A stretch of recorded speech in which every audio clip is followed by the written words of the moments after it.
Gurunya itu anaknya presiden. Siapa Gibran?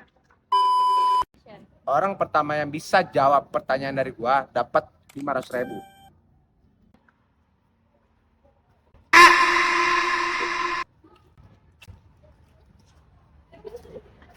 Bang, ini beneran bisa dapat 500.000? Bisa. Gak boleh tuh bang. Pertanyaannya apa bang? Sebutin 7 presiden di Indonesia. Nanti kamu dapat 500.000. Kan ada Soekarno, terus Soeharto, terus ada Habibie, Gus Dur, terus ada SBY, yang terakhir Jokowi. Itu baru 6. Satu lagi siapa? Terus siapa ya? Oh, Jokowi kan 2 periode bang, bener gak sih bang? Kalau begitu, SBY sama Soeharto juga lebih dari 1 periode. Terus apa lagi dong bang? Aku kasih clue. Gurunya itu anaknya presiden. Siapa Gibran? Bukan dong, itu kan baru nyalon. Gurunya anak presiden pertama. Oh, Pak Guntur. Bukan, satunya lagi. Siapa bang, kan anaknya Soekarno kan banyak. Itu loh yang kedua PDIP. Oh, Bu Mega. Emang dia pernah jadi presiden? Ya dong, masa nggak tahu? Emang jasanya apa aja bang? Bukannya hatersnya banyak ya? Coba deh kamu buka YouTuber, cari si Porsinet. Emang isinya apa bang? Udah lihat aja.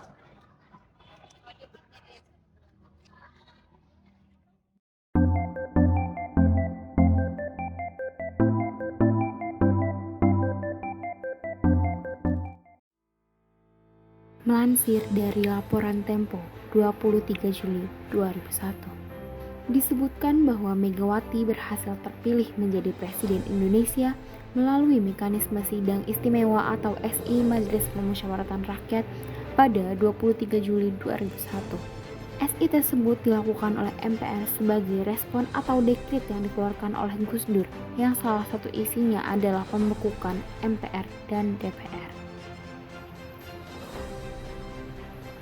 Dijelaskan dalam SI tersebut 591 anggota MPR termasuk FKB dan FPDKB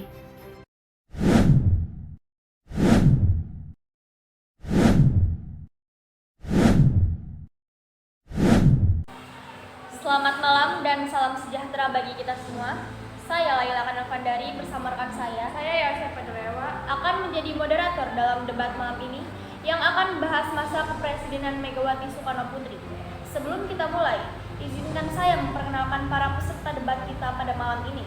Di panggung ini, kita memiliki dua pemikir yang berpengalaman dalam politik dan tata pemerintahan yang akan menyampaikan pandangan mereka tentang masa kepresidenan Megawati Soekarno Putri. Yang pertama, kami memiliki tim Pro yang merupakan seorang akademisi dan peneliti politik yang telah mendalami sejarah dan dampak dari kepresidenan Megawati. Selamat datang kepada tim Pro. Terima kasih, kami senang berada di sini. Selanjutnya, kami memiliki tim Kontra, seorang analis politik yang memiliki sudut pandang yang kritis terhadap kebijakan-kebijakan yang diterapkan pada masa kepresidenan Megawati. Selamat datang kepada tim Kontra. Terima kasih, kami siap untuk berdiskusi. Sebelum kita melangkah lebih jauh, izinkan saya memberikan sedikit latar belakang tentang topik yang akan kita bahas pada malam ini. Megawati Soekarno Putri menjabat sebagai Presiden Indonesia dari tahun 2001 hingga 2004, menggantikan Presiden Abdurrahman Wahid. Masa kepresidenannya ditandai dengan sejumlah peristiwa penting dan kebijakan kontroversial yang memengaruhi arah politik, ekonomi, dan sosial Indonesia. Pada debat malam ini, kami akan mengeksplorasi berbagai aspek dari masa kepresidenan Megawati, termasuk kebijakan dalam bidang politik, ekonomi, sosial, serta dampaknya terhadap masyarakat Indonesia secara keseluruhan. Kami berharap dapat memberikan wawasan yang mendalam tentang era ini dan menggali pemahaman yang lebih baik tentang warisan politik Megawati Soekarno Putri. Setiap peserta akan diberikan kesempatan untuk menyampaikan pandangan mereka dan kami mengharapkan diskusi yang berbobot dan informatif. Mari kita mulai debat malam ini dengan semangat keberanian untuk mengeksplorasi berbagai pandangan yang berbeda. Terima kasih.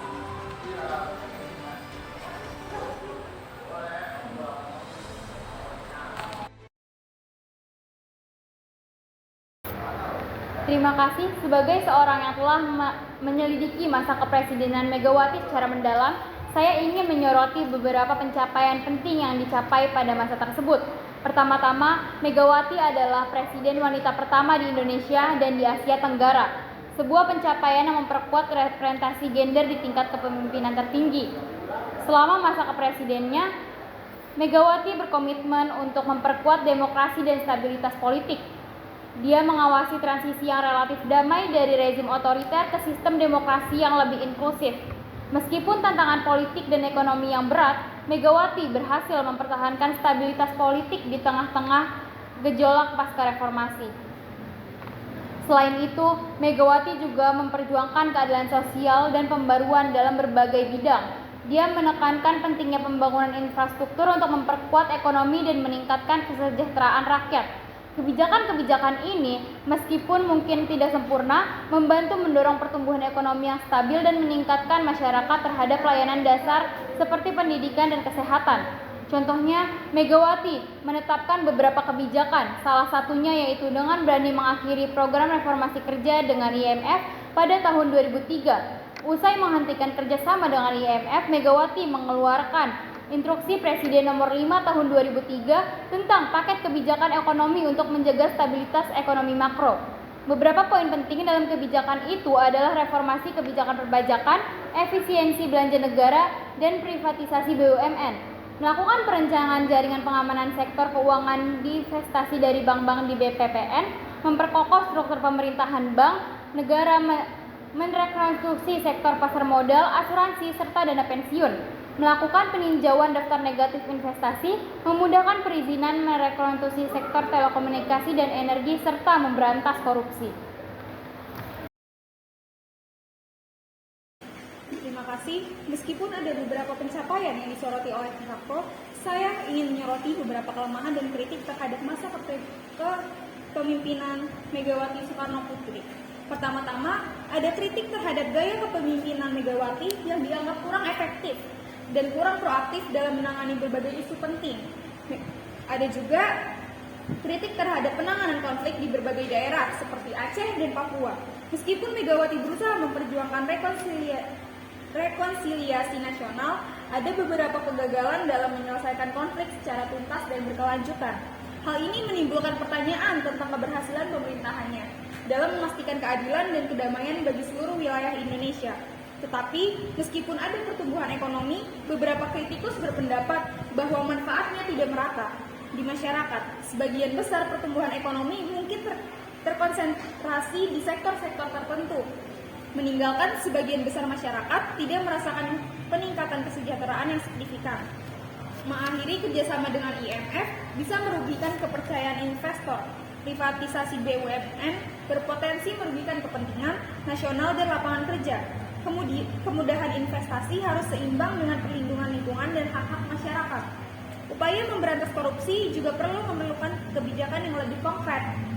Megawati perlu terus mengevaluasi kebijakannya untuk memastikan kepentingan nasional dan kesejahteraan rakyat tetap terjaga. Dengan demikian, meskipun ada beberapa pencapaian yang bisa diakui, saya berpendapat bahwa masa kepresidenan Megawati Soekarno Putri juga harus dilihat secara kritis dengan mengidentifikasi kelemahan pelajaran yang bisa dipetik untuk masa depan pembangunan di Indonesia. Terima kasih telah menyampaikan pandangan Anda secara singkat namun jelas. Sudut pandang kritis terhadap masa kepresidenan Megawati yang Anda tunjukkan menyoroti sejumlah kelemahan dan tantangan yang dihadapi selama pemerintahannya. Kritik terhadap gaya kepemimpinan, penanganan konflik, dan distribusi pertumbuhan ekonomi yang tidak merata adalah perhatian yang penting dalam evaluasi kinerja seorang pemimpin. Sekarang, mari kita kembali ke sudut pandang pro dan berlanjut dalam memperdebatkan berbagai aspek kebijakan dan tindakan yang dilakukan selama masa kepresidenan Megawati. Apakah Anda memiliki tanggapan atau argumen terhadap tambahan terhadap kritik yang telah disampaikan oleh tim kontra? Meskipun mungkin ada ketidakmerataan dalam peningkatan kesejahteraan masyarakat, pertumbuhan ekonomi dapat berkontribusi pada peningkatan pendapatan nasional secara keseluruhan. Pendapatan nasional yang meningkat dapat digunakan untuk mendukung program-program pemerintah dalam meningkatkan kesejahteraan masyarakat. serta perlu juga untuk memberantas korupsi sehingga masyarakat dapat merasakan manfaat langsung dari pertumbuhan ekonomi yang lebih inklusif. Pendapatan nasional yang meningkat dapat dialokasikan untuk memperluas akses terhadap pendidikan, kesehatan, infrastruktur, dan layanan publik lainnya yang mendukung kesejahteraan masyarakat secara keseluruhan. Silakan. Baiklah, terima kasih kepada tim Pro yang sudah memaparkan beberapa kelebihan di era pemerintahan Megawati. Namun, yang ingin kami soroti adalah poin yang tim Anda tadi sempat katakan, yaitu memberantas korupsi. Sedangkan menurut pengamat politik, pemerintahan Megawati Soekarno-Putri dinilai gagal dalam penegakan hukum dan pemberantasan korupsi, kolusi, dan nepotisme atau KKN. Lemahnya penegakan hukum di era pemerintahan Megawati dinilai telah menyebabkan membudayanya korupsi di Indonesia. Fraksi Reformasi bahkan menyatakan korupsi yang terjadi sudah sangat parah. Berdasarkan laporan Badan Pengawasan Keuangan menyebutkan bahwa penyimpangan keuangan negara di lingkungan pemerintah dan badan usaha milik negara mencapai 167 triliun. Jadi di zaman itu kadang-kadang saya merasa seperti sedang menonton pertunjukan sulap. Tidak tahu dari mana uang itu muncul dan begitu cepat menghilang. Saya sampai bertanya-tanya, apakah ada seorang tukang sihir di kabinet? Meskipun ada beberapa pencapaian positif, konflik internal di dalam pemerintahannya seringkali menghambat implementasi kebijakan dan mengakibatkan ketidakpastian politik yang merugikan.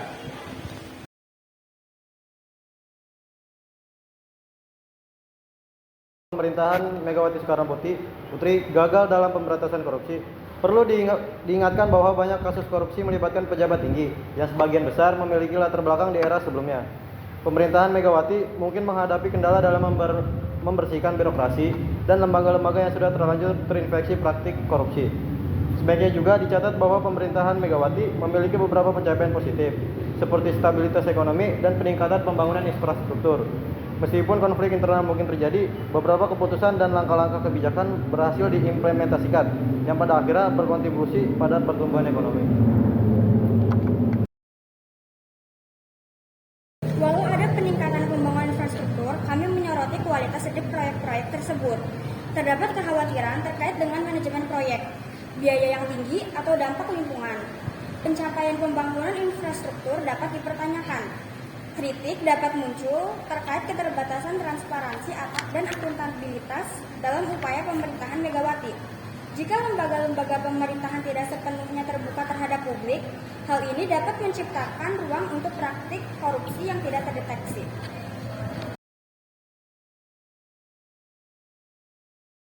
Kekhawatiran terkait kualitas proyek-proyek infrastruktur itu penting. Perlu dicatat juga bahwa pembangunan infrastruktur dapat memberikan manfaat signifikan bagi kesejahteraan masyarakat. Infrastruktur seperti jalan, jembatan, dan transportasi umum yang memadai dapat meningkatkan kesejahteraan dan mobilitas masyarakat. Meski proyek-proyek tersebut mungkin memiliki kekurangan, dampak positif pada kehidupan sehari-hari warga dapat dianggap sebagai pencapaian positif. Pembangunan infrastruktur dapat memberikan dukungan penting bagi sektor industri dan bisnis.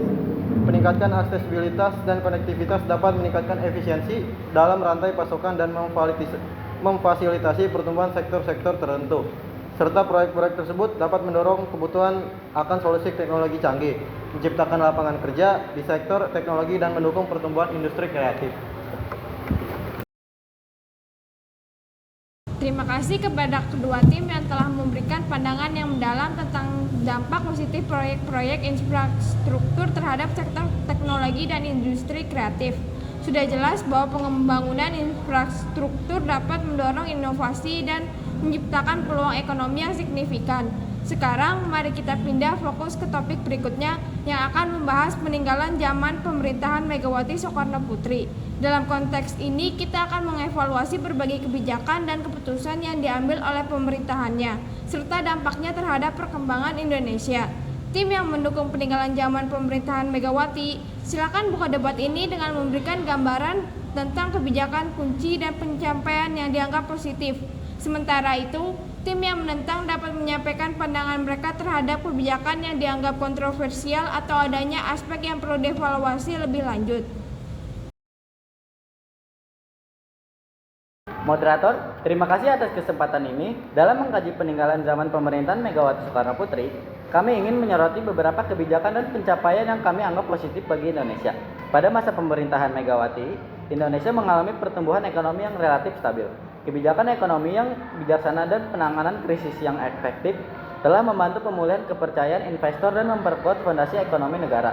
Pemerintahan Megawati memberikan perhatian khusus pada pemberdayaan ekonomi lokal melalui program-program seperti pengembangan desa dan kawasan pedesaan. Upaya tersebut membantu meningkatkan kesejahteraan masyarakat di tingkat lokal. Megawati Soekarno Putri juga memperkuat kebijakan lingkungan, menyoroti pentingnya pembangunan berkelanjutan, upaya untuk mengelola sumber daya alam, dan pelestarian lingkungan memberikan kontribusi positif terhadap keberlanjutan lingkungan Indonesia. Baik, terima kasih kepada semua peserta debat yang telah memberikan pandangan dan argumen mereka. Semoga debat ini telah memberikan pemahaman lebih dalam tentang topik yang dibahas. Mari kita hargai perbedaan pendapat dan tetap menjaga sikap dan santun dalam berdiskusi. Sampai jumpa di kesempatan debat berikutnya. Terima kasih.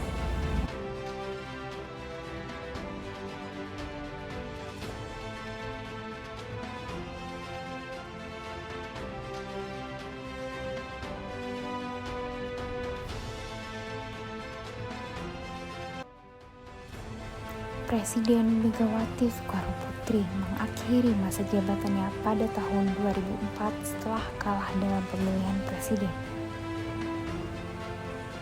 Selama masa kepemimpinannya, Megawati menghadapi tantangan seperti serangan teroris di Bali pada tahun 2002 dan krisis ekonomi. Namun, ia juga mencapai pencapaian penting seperti penyelesaian konflik di Aceh melalui perjanjian Helsinki. Setelah meninggalkan jabatannya, Megawati mendirikan Partai Demokrasi Indonesia Perjuangan atau PDIP dan tetap menjadi tokoh politik yang berpengaruh di Indonesia.